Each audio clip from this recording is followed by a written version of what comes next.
So, Azret, nice to meet you. Glad to have you on the show today. Always a pleasure. Um, Tell me a little bit about your background. When did you first get interested in technology? Sure. So, my background is multidisciplinary. I actually went to business school. I have a degree in real estate investments from Baruch College.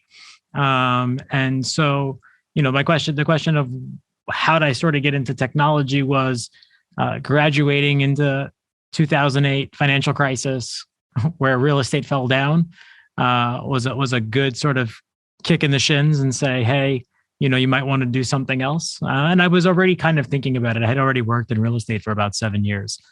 When I graduated, I spent about a year working in commercial real estate. Wasn't really loving it, wasn't really feeling challenged. And I have been a technology junkie my whole life. I've been a tinkerer, had built my first computer at around 15 years old. I remember my first computer being an old IBM Aptiva 133 megahertz Intel Pentium. I go all the way back, and I had been building computers for gaming purposes for friends. Had been running Linux very early on, and eventually just pivoted right into technology. And so I started in networking and hosting. And eventually the CTO of this company hired me to the last company I was at, which was LearnVest. And thus began my journey into sort of building applications for financial institutions and startups. That's great. So, by the way, we just moved over to the B list of questions for you making me feel so old. So, just a little bit of comparison. I went to school for computer science, thought I wanted to do AI research in Berkeley back in the late 80s. My first computer was an Apple IIe knockoff, the old Franklin Ace. But somehow in my programming classes, I missed the cards in doing Fortran, went right into some of the more modern programming languages. But I totally get it, right? Technology is something that's exciting and fun. I wish in real estate there was the ability to learn Fortran and COBOL, because I would have made a lot more money coming out of school than working in real estate in the middle of a financial crisis, because they were begging for mainframe developers even then. Well, so, you go back, I guess, we're not going to say how many years, but go back X number of years. Did you ever see yourself in cybersecurity and risk management? No, actually, I think cybersecurity, yes. I mean, one of the first things I like to do was go to security conferences because of the sort of eclectic environment those conferences brought, and the melding of minds, right? So you had tinkerers, you had hackers, you had ethical hackers, you had folks who had different political opinions, and it was this big conference of different ideas. So yeah, I liked cybersecurity, and I kind of saw the writing on the wall early on. Computers would become more complex. Computing, high performance computing, cloud, all of these things would become more complex, thus bringing more and more security issues front and center. And so that did interest me, but it never was my sort of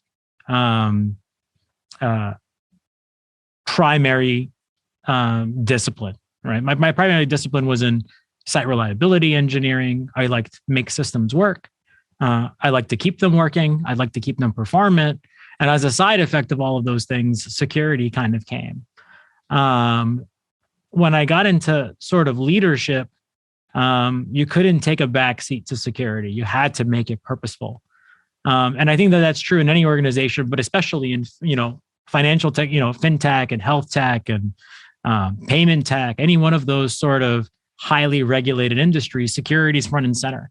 And you can see that with the sort of SEC and CFTC putting out new drafts every year about new cybersecurity rules or things that might come into examinations. It's one of those things that's no longer back office and behind the scenes or in the basement. It's front and center.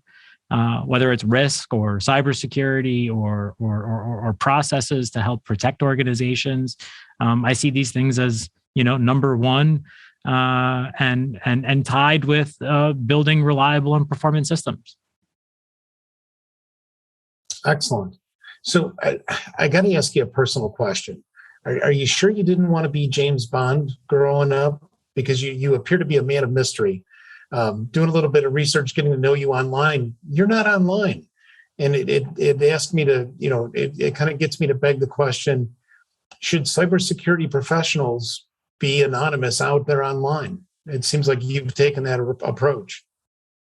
I take the approach of show what you want to show. And so what do I like to show? People can find that I'm here at Yieldstreet.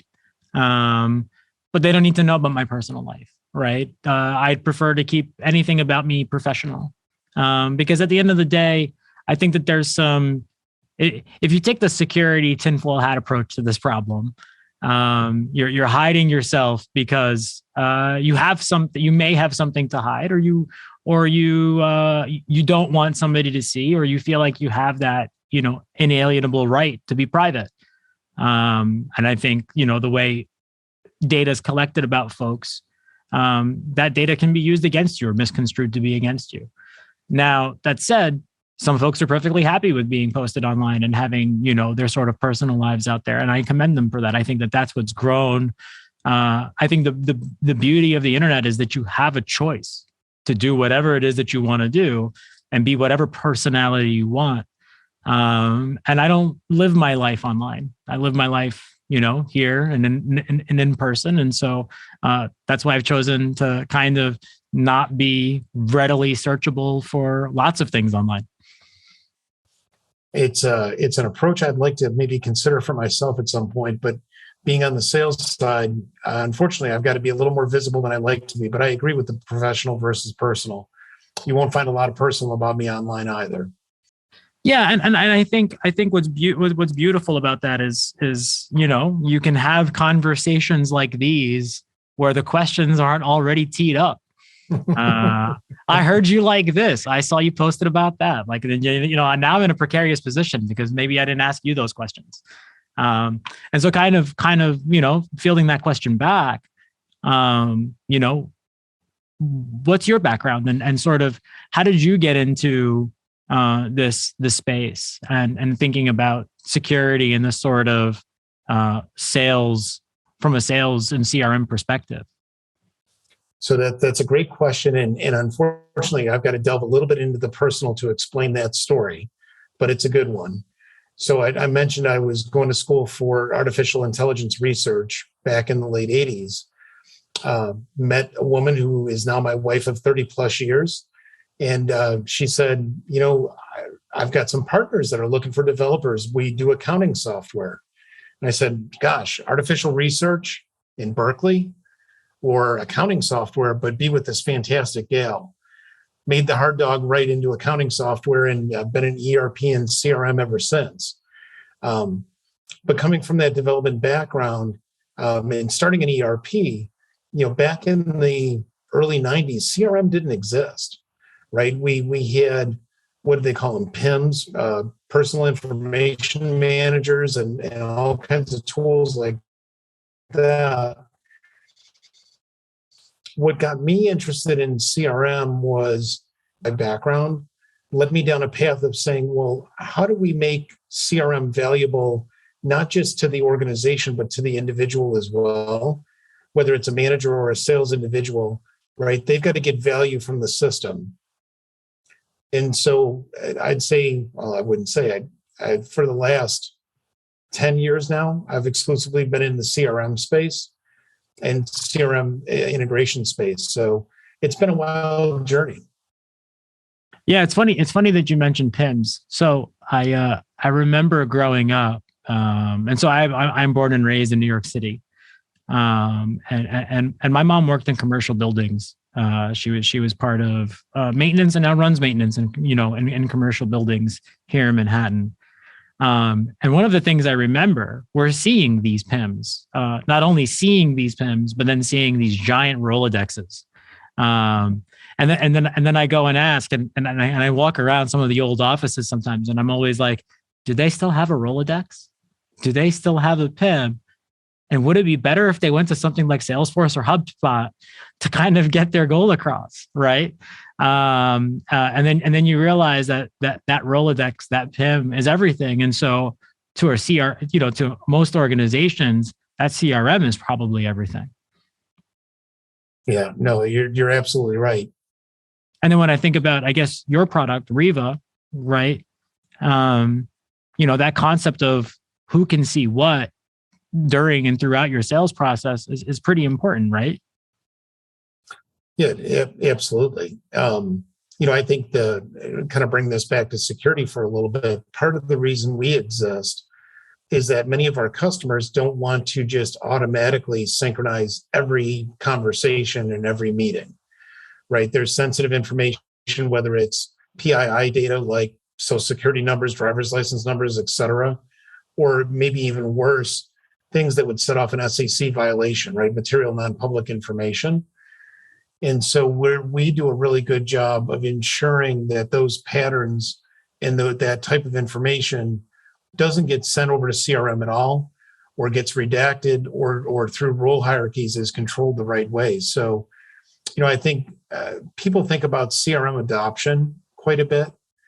And the one question that I've always had is CRM adoption measured by how many times somebody logs in, or how much they contribute and get value from the data contained within the CRM system?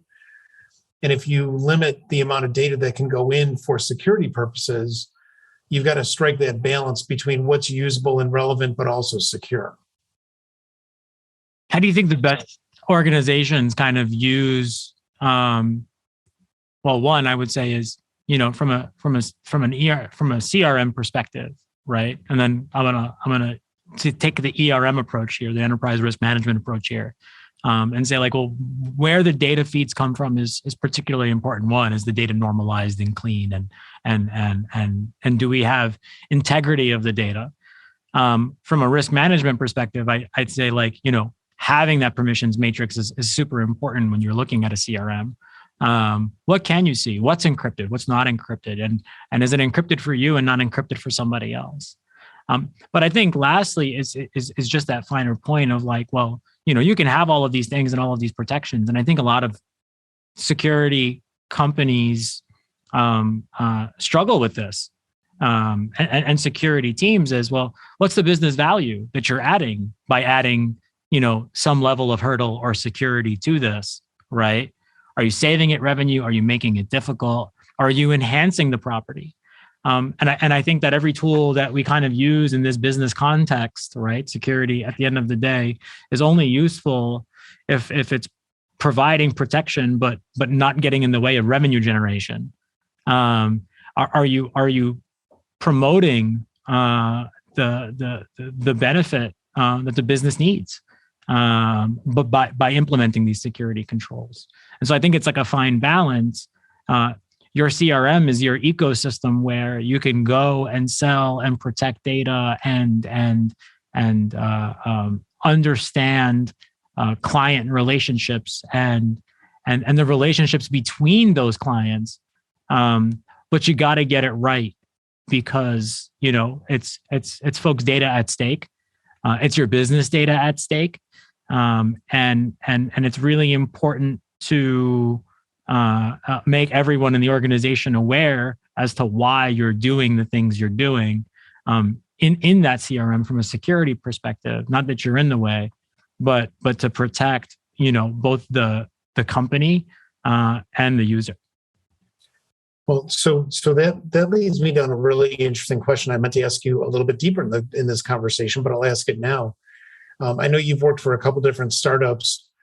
How do you create that culture of compliance, but doing that in a shared model at Yieldstreet? Yeah, so I think what was really important to me at other organizations where I saw this, I didn't have always a stake in the game in implementing sort of compliance and security measures, really until my last startup, which was at LearnVest. And I got that. I had done that much later on. I had done that prior to the acquisition at Northwestern Mutual. But when I think about how you gain adoption of these things, I think it's there's a couple of prongs in all of this. One is, how early do you do it, right? And some folks say like, well, maybe you don't need it at 50, but I think you need some semblance of those ideas as early as you can, even at 5, even at 2, right?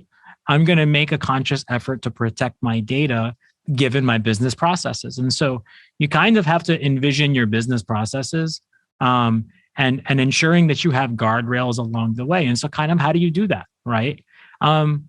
I don't believe in reinventing the wheel unless your company is big enough or has more complex problems than the wheel already provides, right? So choose a framework, right? And be very justified as to why you're using that framework. Why does this particular framework work for you and your business? Whether it's COSO related controls or ISO related controls or NIST related controls. Why do these things matter to you and your business? Once you've kind of gone from there, I think you need to share that rationale with the rest of your organization, right? And so I think security, as much as it is control, is education, right? You know now not to pick up the phone when somebody calls you and says, hey, I need your login information. I'm from Citi. Can you provide it to me? You're getting phished over the phone. Every company has told you by now, like, don't provide financial information over the phone. We won't ask you for it, right? And so I think it's just that, right? Why are we using this security framework, right? We're asking you to be a part of it. We're asking you to help us because security is not a one team does it. Security is an entire organization believes in it and uses its practices to be able to implement it, right? I think that's super important. And then you kind of build training programs and processes along the way, right? And measure their performance, right? And so when I think about, what we did here at Yieldstreet, one of the first things we did was, okay, great, we're going to implement security awareness training, right? But I think that's only a piece of the puzzle, right? Security awareness training, you do it once a year. By the end of the year, you forget. And so then you think about, well, what are all the things that are impacting your organization? What threats might you have, right? And so I think every company has the phishing threat. And so you do phishing exercises and you do phishing remedial training and you send out reminders and you do curated trainings, right? And so I think if you kind of think about the 2 or 3 prongs that I'd like to use from a building a security practice at any organization, it's start with the compliance sort of framework you want to use. 2, educate your users onto the kinds of threats and the reasons why we're protecting that data. And then 3, measure the performance of your sort of security KPIs, right? Are you blocking phishing? Are things being reported? What is your training percentage? How are folks understanding the business? And keep reiterating that fact in conjunction with the business context, right? Yieldstreet is investor first, and so the security of an investor is a part of that goal. That is investor first. So maybe a little bit off the wall question related to that, but things pop in your head every once in a while, and you got to take advantage of them. So when you think about the employees at Yieldstreet and you think about some of the things you just talked about, education and whatnot, do you have a bigger challenge with employees that are, let's say, baby boomers or millennials versus Gen Z, Gen X, in abiding by and going along with those security issues? Or is there a group in particular that is easier or harder to manage? I don't think it's broken down by generation. I think it's broken down by role, at least in my experience, right? And so the sales team is like, oh, that's a deal. That could be interesting, right? This is something that we can originate. Click this link here, and now you have a problem, right? Or somebody in a sort of a support aspect, right? Investor relations or some sort of client facing role, right? they're receiving and fielding requests all day. And sometimes, it's the end of the day and you're tired and you're not really paying attention and you might make that mistake, right? And so what does the security team do in that regard? Well, you kind of take a risk-based approach, right? Your users who you might deem higher risk, you implement additional controls, additional training. You can do this with technology. You can do this with training courses. You can do this with workshops. I think that, it's not one size fits all, right? The engineer who just started or somebody who is a, lower or mid-level engineer who has that sort of technology background may not get caught by these things. But then you see what happened with the sort of lapsus hacks over the last couple of weeks, right? It was engineers. It was the best engineers. It was the systems administrators who know that this is probably a problem that get owned. And so I think the big thing you got to sort of weigh out is understanding your environment, looking for anomalies, assessing the risk of your users, and really just educating and making security a forefront. And you have to do it in a way where they trust the security team is keeping their business goals in their sort of best interest, right? I don't do security here for security's sake. I do it to protect our investor, to protect our users, to protect our reputation as a business. This is why we do it. This is why we do it this way. And I think it's important that you continue to do that. That's excellent. So let me shift gears just a little bit, and let's plug Yieldstreet for a second.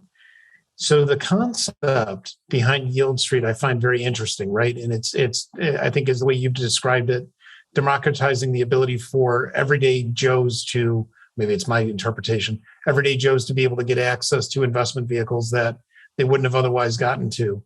Talk a little bit about the model, if you would. I think our viewers or listeners would love to hear more about Yieldstreet. Yeah, so Yieldstreet is definitely an interesting product. It's a complex product on the inside, but on the outside, it makes a lot of sense, right? I'll give you an example of one of our most recent products, the Art Equity Fund, right? And so, art is a specifically opaque market, right? You can't really, you don't know what's there. I mean, and art is a very subjective, and the value of art is not objective, right? And so, here you are kind of looking at art, and you're looking at the auction houses, and you might be looking at what these things are. Now, I'm an average Joe. I'm not an art guy. I look at my portfolio and I realize that I'm 100% in stocks and equities, right? And Kramer on MSNBC says, diversify, diversify, diversify, right? I think MSNBC, or is it CNBC? Not really sure. I just remember Kramer screaming at me. So, when I think about that, I think, well, great. Here is something that's cool. I mean, I've heard of Basquiat. I've heard of a few of I've heard of Banksy. It would be cool to own a piece of that, right? Where do I start? Well, I'm not going to go to Sotheby's. I'm not going to go to Phillips and go buy a piece. I'd like to have a piece of it, right? Or a piece of a lot of it. And I think that historically these were available in a sort of in an opaque market. But Yieldstreet's bringing these things more front and center, more available to retail investors. And I think that's really cool. Oh, absolutely. What would you say is working best for you to attract some of those new investors or investors that wouldn't have otherwise gone down this kind of a route? I think it's being entrenched in the space for quite a while now. So Yieldstreet's been around for over 6 years, maybe 7. I've been here for about 3.5, and I've been an investor at Yieldstreet for 4. So, when I kind of think about that, I think there hasn't really been a lot of these companies in the space that long, right? And every year, we become more and more of a name. So I think it's a few things. One is our diversification of assets. right? Whether you want to get into private business credit or art or any one of these things, I think that's attractive to investors. You're kind of giving them a choice. It's like walking into a BMW dealership, right? BMW's philosophy is a car for every butt, right? So you can have the sort of big X7, and we have those big deals where we're paying, we're looking at 19 to 25% yields, and then we have those sort of shorter term, lower risk deals like a 330, right? We want to have a product for every investor, and I think that that's been beneficial for us. Outstanding. So let's have a little bit of fun. Let's kind of shift gears here for a second. So as listeners of the podcast know, I like to do a couple of lightning rounds of questions, and these are really easy, right? Personal opinion. Now the catch is you can't give away any phishing information. No problem.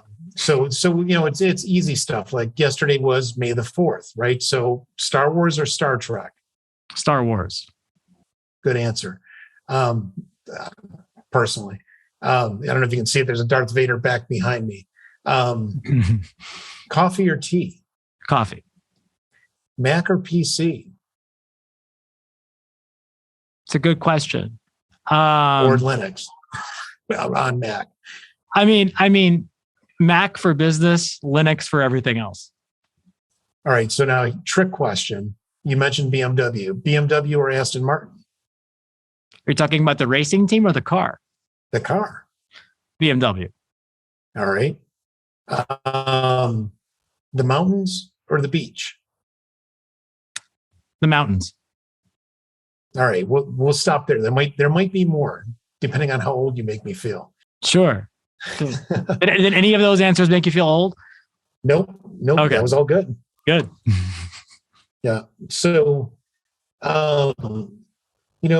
we've talked about Yieldstreet. We've talked a bit about compliance. Maybe let's drill in a little bit on compliance related specifically to CRM and CRM, or let's say tech stack topics in general. One of the things that we notice at Riva is that a lot of industries are moving forward around revenue stack, tech stacks, where they're adding a lot of capabilities around sales enablement, sales engagement, et cetera. I don't know that we're necessarily seeing it called that in financial services. Is that something that you're seeing as well, or is that concept just not getting across out to the public? I don't see it here at Yieldstreet, and I think it depends on the product, right? And I think financial institutions now, I think fintech is one side of things, and these companies are maybe a little older than a decade and as early as last week, opening, right? And so you have some companies who are like, yeah, it's RevOps or the sort of red stack. But then you have these entrenched organizations, these large global institutions. And I don't think they're thinking about those things at all. I think it's still CRM, right? But what I think that they're looking at is the way the data gets there, the integrity of that data, right? How that data evolves over time, and really how you can sort of tell, how the performance of every metric in that data. So I'll give you an example, right? Why would somebody's income matter in a fintech organization may not matter in a health tech organization, right? And so I think it's really looking at, like, are you getting the right pieces of data in for the sales folks? And then from a compliance perspective, right? Each and every type of industry kind of has to look at data in a different way, right? HIPAA looking at data that everything has to be auditable, right? You need to be able to know how that data got there, who looked at it, and when. Where in fintech it's less of that who looked at it and when, and it's can you see it or not, and how did you use it? And you can see that with the sort of like books and records things going on with the SEC, and so to kind of go back on your question, what's involved in sort of CRM, RevOps, tech stack. I think, not to throw names out there, but it's just an easy one for probably your listeners to understand. But like a customer data platform like Segment, for example, you have events firing on your website. You want to register those events. Those events might be, somebody signed up, the information they signed up with going to your CRM automatically. I think it's that. I think the big thing is, how are you enriching the data in your CRM? How are you making educated choices about the data that goes to your CRM? And how are you sort of protecting the integrity of that data? And how much fidelity does it have, right? And so from a pure compliance standpoint, I think this is a little difficult because you sort of see this now with privacy laws, whether it's CCPA, GDPR, Colorado, New York. There's talks about a federal law going on right now about a federal privacy law. It's am I compliant with privacy rules when I get that data there? Am I compliant with compliance rules, ISO 27701 or your sort of like COSO rules for privacy? Am I putting data there in the right place? Do folks know I'm collecting it? And are my team members using it in the right way? And so I think the best products are ones that can give you that picture, right? Given a compliance alternative, we can do this for you. So we were talking about RevStack, and let's sprinkle in AI and ML into this conversation for a moment. Yep. In your mind, Fintech obviously has to pay attention to that from a security and compliance standpoint. Where do you think that falls, or what compliance risks do you think AI presents to Fintech? I think the whole big thing around AI and ML to me is much more bias, right? So if you think about AI and ML in its sort of rudimentary design, right? Here is an algorithm we're running against this set of data. Whether that algorithm runs in somebody else's environment or in yours is really the question, right? So if it runs in your environment, have you controlled the blast radius of this AI or ML running amok? Or if you're connecting to a third party and that's doing assessments, what are they doing with that data? What do they see, right? How can you know that they're looking at that data, doing something with it, giving it back to you, and getting rid of it on their end, right? And so when I think about, organizations in general, one of the things that you always hear is like, what are the sort of minimum compliance standards an organization has to meet? And one of those, 5 to 10 things is, do you have a strong third-party risk management practice, right? What does your risk organization understand what this AI ML organization / algorithm is doing with your data, and how it's manipulating it? And so, at the highest level, I think that that's less of a concern. If you are somebody who is developing AI and ML, you are a sort of technology first organization, and we're going to assess you on your technology security practices, right?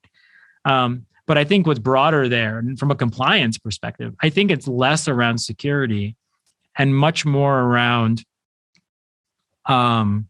the sentiments you gain from that data and the biases that these AI ML algorithms create or sort of exemplify based on what is in your data already. And I think it's just much more an ethical concern as opposed to a security concern. That's a great answer. I think a lot of people are uneducated today about what AI and ML is all about and where that's going to go. And I think that was really good advice. So I'm watching our clock here. We've got a little bit of time left, and I'm dying to know. You mentioned, because you told me, I didn't find it online, that you're a Sebastian Vettel fan. I am. So what attracted you to Sebastian Vettel? So when I first started watching Formula One, he was the young leader in that space, right? I think it was 2012 or 2013 that I started watching it, and he won that year. And he was just the fastest guy on the grid. And having been seeing who the champion is in your first year and kind of identifying with the fact that he was young. And I was around his age at the time. I thought that was awesome. And again, I didn't know much about Formula One, right? I knew a lot about motor racing, but I didn't know a lot about Formula One. But then having seen him mature to be the sort of like engineer racer, he sits in the paddock, he's making engineering decisions, and he's probably making those decisions more so than any other driver on the grid. That was awesome, right? And so I kind of see myself in that boat, that engineering leader, or maybe I'm not in the driver's seat anymore, which kind of gets me away from that battle. But the idea is that my engineers can tell me. I hope that I can continue to have it so that the engineers on my teams can continue to tell me things, and I understand in light of business context as well, so that we can all win that race. So what you're telling me is your engineers would never have you say something like, "Leave me alone. I know what I'm doing." If I said that to my engineers, I'm sure I'd get some backlash. But I probably have said it before, in prior roles. But if my engineers told me that, I'd take a step back and listen. You gotta love Kimi Räikkönen. He's amazing. He's also another amazing driver. I mean, I think there's a lot of amazing drivers on the grid, and it's you have, the GOAT. I mean, he is the GOAT. You can be a Michael Schumacher fan, but if you want to talk about eras, this era's GOAT is Hamilton, and you have Verstappen, who's the new kid on the block, who's giving everybody a hard time on the grid. And you have Charles Leclerc, who's probably the next sort of champion in a great car. And then you have everybody else, right? Ricciardo, the clown on the grid. And it's such an exciting time to watch F1.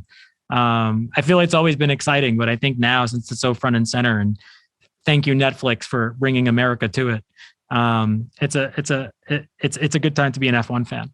No, absolutely. I've been an F1 fan going back to the early 90s. I grew up around racing. My dad ran a 3/4 sprint midget car up in the Northeast.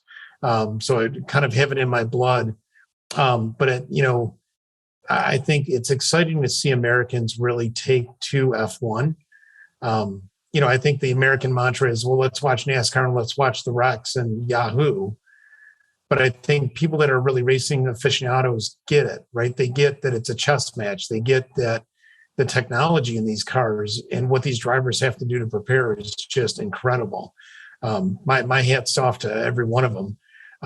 So here's the big question. Why aren't we doing this interview in Miami this weekend?